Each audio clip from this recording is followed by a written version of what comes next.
Oke, baik. Perkenalkan, nama saya Faisal Labrori dan pada saat ini saya sedang bersama Mas Muiz ya, Mas Muiz. Beliau merupakan mahasiswa magister pendidikan bahasa Arab di UIN Sunan Kalijaga, Yogyakarta. Nah, dan pada malam hari ini tentunya saya di sini dan juga Mas Muiz ini tidak semerta-merta tanpa dengan tujuan, namun di sini untuk mencari informasi atau menggali pemahaman dari Bang Muiz terkait dengan bahasa Arab, tentunya seperti itu. Baik, gimana Bang Muiz kabarnya? Alhamdulillah ana bi khair. Alhamdulillah ana bi khair. Artinya itu apa, Mas? Saya baik-baik saja. Saya baik-baik saja. Itulah kalau orang yang tidak belajar bahasa Arab, jadi tidak tahu sama artinya. Oke. Ini Mas, sebelum ke penjelasan, saya terlebih dahulu akan menanyakan kepada Bang Muiz ya. Bang Muiz, kira-kira sebelum ke Jogja itu pernah belajar di mana saja gitu, biar nantinya kan pemirsa juga tahu. Jadi, menanyakan profil saya lah. Profil lah itu, profil biodata atau semacamnya itu ya, biar karena ada anggapan tak kenal maka tak sayang gitu. Oke, lanjut, gimana Bang? Perkenalkan, nama saya Abdul Muiz, saya dari Madura dan saya belajar di Jogja ini sekitar 1 tahunan. Tapi sebelum itu saya mondok di beberapa pondok, 4 pondok yang pernah saya jalanin. Di sana salah satunya SMP-nya saya di Madura, SMA-nya saya mondok di Jombang Darul Ulum, dan terus lanjut ke Jepara. Dan juga saya pernah kursus di Pare selama 6 bulan. Lumayan ya. Iya, di sana fokus kepada bahasa Arab. Dan S1-nya saya di Pondok Pesantren Salafiyah Syafiyah Sukorojo. Dan juga bahasa Arab. Alhamdulillah di sana mengambil prodi pendidikan bahasa Arab dan tinggal di lingkungan bahasa Arab. Oh iya. Di kayak asrama bahasa Arab. Betul. Asrama Asbas dikenalnya, asrama bahasa Arab. Oh, kalau di pondoknya itu di pondok. Iya, karena ada yang beranggapan bahwa bahasa Arab itu bukan pelajaran tapi kebiasaan. Betul. Ya. Berarti kalau tempat tinggalnya di asrama bahasa Arab otomatis itu juga menunjang bahasa Arabnya gitu ya, seperti itu Mas. Nah, Oke, baik. Sekarang kita lanjut ini ya Mas. Kan sekarang kan kita memasuki masa-masa teknologi yang luar biasa kan. Betul. Alat komunikasi yang luar biasa, sehingga kita mudah untuk berkomunikasi dengan orang luar ya. Salah satunya orang Arab lah gitu kan.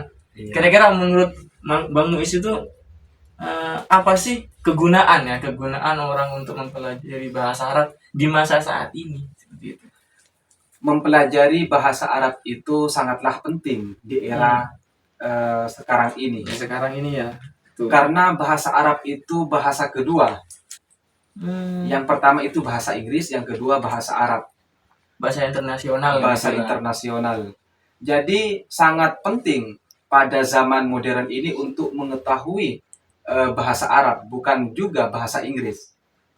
Baik dari nanti terkait dengan perekonomian, politik, dan budaya, dan tentunya memahami agama, khususnya agama Islam, itu memang bahasa Arab. Al-Quran bahasa Arab, hadis bahasa Arab. Sehingga pentinglah di sini untuk mengetahui bahasa Arab. Oh iya. Gitu. Ya, karena itu sekedar gambaran kecil untuk pentingnya memahami suatu bahasa, salah satunya bahasa Arab. Iya, karena sumber-sumber agama Islam itu berbahasa Arab. Berbahasa Arab. Jadi pentinglah gitu ya untuk memahami bahasa Arab. Betul sekali. Iyalah, karena kalau kita belajar agama tanpa dengan bahasa Arab kan takut salah pemahaman, nanti pemahamannya salah Iya, gitu. nanti sehingga ketika kita belajar bahasa Arab itu, poin pentingnya itu kita bisa memahami Al-Quran dan hadis dan kitab turos, kitab-kitab kuning, karangan-karangan para ulama terdahulu, bukan membaca terjemahan sehingga Iya. nanti salah memaknai. Karena bahasa Arab itu satu lafaz ataupun satu kosakata itu memiliki arti lebih, tergantung pemakaian. Iya, Dan di sana kalau orang memahami agama cuman dari terjemahan, nanti di sana ada ketidaksesuaian dengan maksud tujuan sebenarnya. iya, karena tidak secara langsung belajar dengan sumbernya gitu ya. Betul. Kayak misalnya melihat. Di dalam bahasa Arab itu melihat itu banyak. Oh, Artinya melihat secara seksama, hanya sekedar melihat, ataupun melihat secara rohani, itu beda lafadznya. Misalnya melihat secara seksama ataupun memandang pelajaran itu dengan apa ya, benar-benar melihat, itu pakai nadoroh yang duru. Kalau ro'a yaro itu melihat juga, tapi itu sekedar melihat. Basyaro ya basyaro itu artinya melihat juga, tapi itu melihat secara batiniah, lebih ke dalam lagi, bukan sekedar melihat. Kalau di Indonesia itu melihat, lihat cukup ya. cukup melihat. Kalau bahasa Arab banyak ya, banyak versi. Itu salah satunya. Berarti kaya dengan bahasa. Betul. Betul. Ya ini berarti perlulah kita untuk mempelajari bahasa Arab. Iya. Karena tidak hanya berfungsi sebagai alat komunikasi dengan orang-orang luar, Iya. namun juga kita bisa mampu memahami agama dengan sempurna karena langsung Betul. dengan sumbernya gitu ya Mas. Iya. Oh tapi sebelumnya ini saya manggil Mas atau Ustadz atau Seenaknya saja. enaknya saja. Karena tekanan pemaksaan dari penyebutan itu nanti juga tidak enak nanti. Yang penting kita saling fair, saling enak. Iyalah. Dipanggil apa. Karena saya itu juga bukan ustadz, tapi juga bukan emas, karena saya masih orang, statusnya itu mahasiswa. Yang dibilang ustadz karena anak pesantrenan, dibilang emas masih ya jomblo. Seperti itu. Jadi terserah Mas Iya, Faisal betul. juga. Tapi umurnya berapa dulu ini kalau boleh tahu ini umurnya? Umur sudah lebih dari 20 tahun, tapi kelihatannya masih Iya masih 19. 19 kalau gini. Kalau seperti ini lebih dari 19. 30 ya. Bukan juga. Oke, lanjut ya. Tadi sudah disampaikan kan oleh Mas ya, Mas aja kan, Iya, tidak betul. usah Ustad. Ya, walaupun kita sama-sama berkopiah, tapi Mas aja lah. Mas Muiz ini ya. Tadi kan disampaikan bahwa bahasa Arab itu menjadi bahasa internasional. Betul. Yang mampu Bahasa kedua. bahasa kedua. Namun ini ya Mas, saya banyak menemukan di luar sana ya, ada yang beranggapan bahwa bahasa Arab itu susah untuk dipelajari itu Mas. Kira-kira bagaimana sih cara Mas untuk memahami mereka itu yang punya beranggapan seperti itu Mas? Itu sebenarnya sudah lama ditanyakan dari beberapa teman ke saya sendiri, bahwa banyak teman-teman yang ingin mempelajari bahasa Arab, dia beranggapan bahasa Arab itu sulit. Iya. Menurut saya yang pernah mempelajari bahasa Arab sampai sekarang ini, bahasa Arab itu bukanlah bahasa yang sulit. Karena saya mempunyai bukti. Yang pertama dari ayat Al-Quran. Falaqad yassarnal Qur'ana lidzikri. Ya. Bahwa Allah itu memudahkan memahami Al-Quran itu untuk dipelajari. Al-Quran itu berbahasa Arab. Ya. Artinya Allah sendiri berfirman bahwa Al-Quran itu mudah dipelajari. Al-Quran itu sendiri berbahasa Arab. Itu alasan pertama. Yang kedua, kita sebagai orang Indonesia ya, itu banyak menyerap bahasa-bahasa Arab.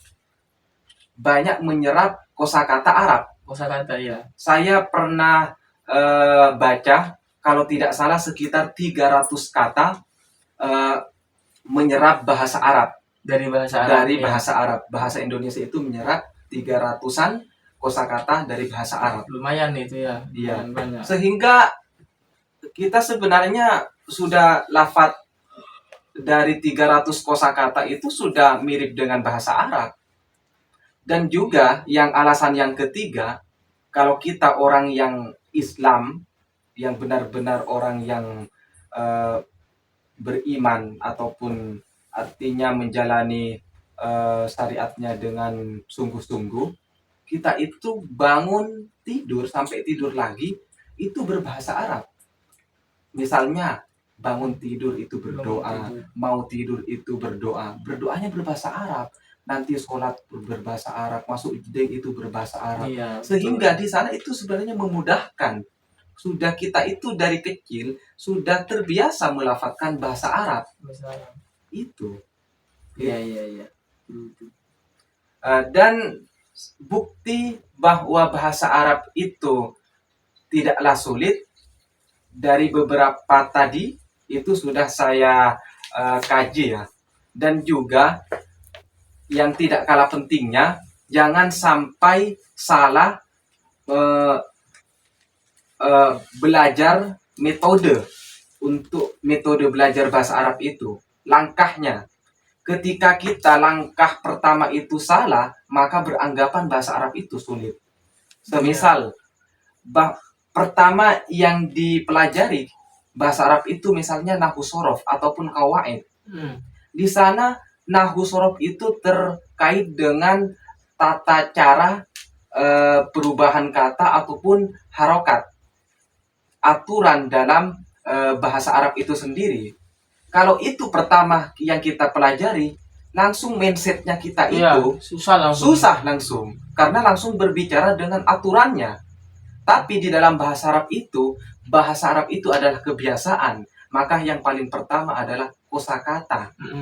Sehingga ketika kita kosakatanya sudah mapan, perbanyak, sering dilafatkan misalnya kursiun, kursi, miftahun, dan sebagainya, kitabun, saburatun, tulis kan ya. Saya juga bisa sedikit-sedikit. Betul. Nanti itu sudah memiliki dasar untuk memahami bahasa Arab itu sendiri. Iya. Itu langkah yang pertama sebenarnya. Itu saja ya untuk beranggapan bahwa bahasa Arab itu bukanlah bahasa yang sulit menurut saya. Ya, berarti diawali dengan mindset kita ya. Betul. Bahwa bahasa Arab itu sebenarnya mudah. Karena kalau kita sudah beranggapan mudah, insya Allah ke belakang akan dipermudah. Insya Allah. Iya, oke. Saya rasa langkah-langkah mungkin langkah-langkahnya untuk memahami bahasa Arab itu, karena ada orang beranggapan sulit, mungkin langkah-langkah apa yang untuk bagaimana biar kita itu mudah mempelajarinya. Itu mungkin ya. Kira-kira sudah apa? Langkah dari beberapa ahli lughah ataupun orang yang pernah mendalami bahasa Arab itu sebenarnya memiliki statement ataupun pandangan tersendiri. Tapi di antara beberapa kajian ataupun pendapat, saya juga bisa menyimpulkan, dan tidak kalah penting ini untuk pernah saya buktikan dari beberapa teman-teman yang belajar kepada saya itu sendiri. Dengan metode ini sangat mudah untuk mempelajari bahasa Arab. Pertama itu mufradat, kosakata. Jadi perbanyak menghafal kosakata. Ketika kita sudah mempunyai kosakata yang banyak, itu akan mempermudah kita untuk mengelola kata itu sendiri. Misalnya yang pertama, kita sudah banyak nih memahami sudah hafal kosakata baik dari isim, fiil, dan huruf. Langkah yang kedua yaitu terkait dengan at-tarkib, susunan kata atau qawaid, nanti berkaitan dengan nahwu sorof. Nanti di sana itu penggabungan kata, kita sudah memahami satu kata-kata, dan di sini mau digabung untuk menghasilkan Kalimat, kalimat, ya. maka membutuhkan qawaid ataupun nahu sorof. Nahu sorof ini tidak harus mendalam sampai alfiah tingkat tinggi, nggak usah, yang sering dipakai aja gitu. Itu langkah yang kedua, yaitu qawaid itu sangatlah penting, nahu dan sorof. Itu artinya bahwa berkaitan dengan tarkibnya itu harus dibenerin, qawaidnya itu tentunya harus dikuasai baik dari nahu ataupun sorof, perubahan kata. Itu yang kedua. Yang ketiga yaitu al-aswat, misalnya penyebutan ataupun suara kita ketika melafadzkan bahasa Arab itu harus jelas, panjang pendeknya, makhrajil hurufnya, ha, misalnya do itu harus jelas, karena di dalam keterampilan bahasa Arab itu ada 4 keterampilan. Salah satunya mendengar. Ketika kita pendengarannya kurang cermat, kita nanti akan salah memahami kosakata ya, memahami orang berbicara bahasa Arab. Misalnya kamu ngomong bahasa Arab, ngobrol bahasa Arab itu tidak tepat dengan pelafatannya, makhrajil hurufnya, panjang pendeknya, itu maka berubah maknanya. Misalnya minsyar, ada minsyar, itu sudah beda. Misalnya minsyar itu jemuran, gergaji. Tapi kalau minsyar itu jemuran. Seperti itu. Cuma keselnya sedikit sudah berubah makna. Panjang pendeknya itu harus diperhatikan. Bahasa Arab seperti itu ya. Dan yang terakhir ini ya, dan yang terakhir itu ad-dalalah ataupun tujuan dari kosakata itu sendiri, pemakaian bahasa. Misalnya dari beberapa lafadz, dari beberapa kosakata ini pasnya itu digunakan yang mana? Termasuk saya contohkan tadi, di antara melihat itu banyak arti kan, banyak kosakata. Mana yang lebih pas untuk melihat seperti apa? Apakah pakai ro'a, apa nadoro, apa basoro? Seperti itu. Itu sebenarnya kesimpulan dari untuk memahami bahasa Arab itu sendiri. Oke. Berarti kesimpulannya yang pertama terkait dengan orang yang mudah gampang susah untuk belajar bahasa Arab itu tergantung dengan cara kita memiliki mindset itu ya, mindset atau cara kita untuk belajar. Belajarnya itu harus betul urutannya itu, jangan langsung nahu sorof ataupun berkaitan dengan qawaid. Iya. Jadi ternyata gampang ya belajar bahasa Arab kalau kita sesuai dengan apa yang disampaikan oleh Mas Muiz ya. Ini buktinya sudah bisa.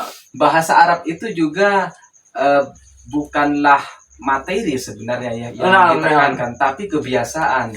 Al-lughah laisal maddah walakin addah. Bahasa Arab itu bukanlah materi, tapi itu kebiasaan. Sehingga di antara beberapa cara itu tidak luput dari membiasakan diri untuk ngobrol. Jadi kalau kita terbiasa otomatis nanti kita bisa bahasa Arab. Bisa. Oke.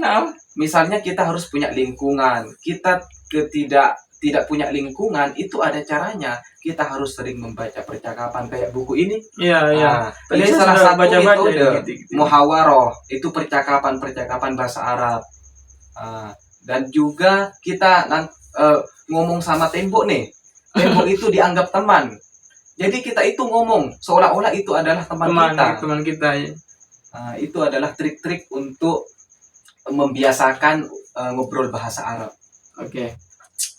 Baik, saya rasa terkait dengan yang pada mulanya dianggap sama orang-orang di luar sana bahasa Arab susah atau semacamnya, ternyata sudah dijawab oleh Mas Muiz yang beliau sudah melalui 4 pesantren ya Mas. Alhamdulillah. Ya, dan juga jurusan S1 dan juga sekarang S2-nya itu di Sunan Kalijaga, yang itu pun juga fokus kepada bahasa Arab. Jadi wajarlah semisal saya pada saat ini secara langsung duduk dengan beliau untuk menggali informasi terkait dengan bahasa Arab itu. Oke. Saya rasa terima kasih ya Bang Muiz Terima kasih juga. atas waktunya yang telah diberikan di tengah kesibukannya, sehingga kita bisa berbagi sedikit pengalaman Dengan senang hati. dengan senang hati. Nanti kalau misalnya ada waktu lagi, kita semoga saja diberikan kesempatan untuk berjumpa. Oke, baik dari saya, kurang lebihnya mohon maaf. Akhirul kalam. Wassalamualaikum warahmatullahi wabarakatuh.